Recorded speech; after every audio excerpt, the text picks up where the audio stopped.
Welcome back to the morning edition. It's time for Aroostook Aspirations with April Flagg. Good morning. Good morning, everyone. So today we're spotlighting a classroom at the Fort Kent Elementary School. We are. Kelley Marquis. She received the Aroostook Aspirations Innovator of the Year Award. She did. And so let's talk about why technology is important in her classroom. One of the things that Kelley talks about a lot is that she uses technology to allow learners to kind of grab a hold of their own learning experience. It allows the teachers to step aside a little bit and let the learners take control of their own learning.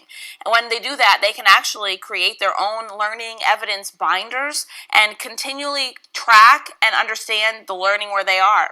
Kelley's classroom has a classroom job. Here on the screen, you see one of her students who is the meteorologist. That's her job in the classroom, and she's giving a weather report in front of her classmates. This classroom has police officers, which use a program called Class Dojo. There are business trackers and news people. It's really an incredible concept. All right, so what are the most common programs that you use? Well, when I asked Kelley this was a very hard question for her to answer, as you can imagine, but she talked a lot about a program called Class Dojo. I used to use this when I was in the classroom myself. It's sort of a behavior tracking program. You can give points for great behavior. You can take points away for not so great behavior. So she uses that a lot. Khan Academy, YouTube, Twitter is an incredible app for them. They use Twitter to connect with authors and with teachers all over the world, which is really nifty. They also use a program called Lego Wedo, which is sort of an engineering collaboration problem-solving program. Here you can see a student at the smartboard trying to figure out the Lego Wedo settings so that she can talk to her classmates about it. It instills a sense of programming and a love of that kind of concept in her students. And the audience can actually see some of the videos that Mrs. Marquis students did on our Facebook page today. All right. Okay, so how do students react at the beginning of the year with all of this technology? Is there a significant change in their attitudes and what they can and cannot do? For an adult, I think we would be afraid. But for children, they seem to really embrace the concept that they're going to be learning all this new technology. What she does and how she handles it is that at the beginning of the year and throughout the year, when she introduces a new form of technology to her classmates, she takes time to have a workshop and she allows them to explore that app a little bit. That's important. You know, she talks a lot about the fact that technology should never be used as a reward. It's a 21st century skill. You know, students need to be able to work with other people, have collaboration, do problem solving.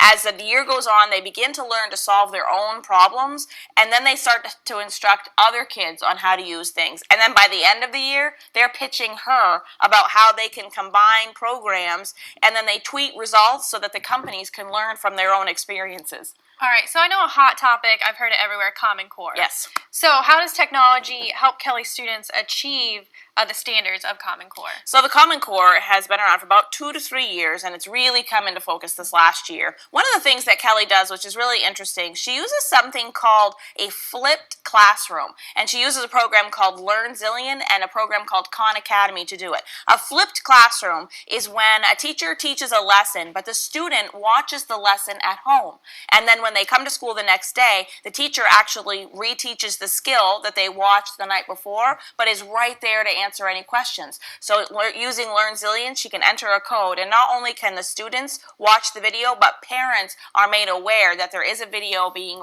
ready for kids to watch. So there's no escaping homework, which is really a nice thing. Okay. All right, so what program is Kelley looking forward to the most for next year? She talked a lot about a program called Makey, which I've never heard before, but it sounded amazing. It's like a 21st century invention program.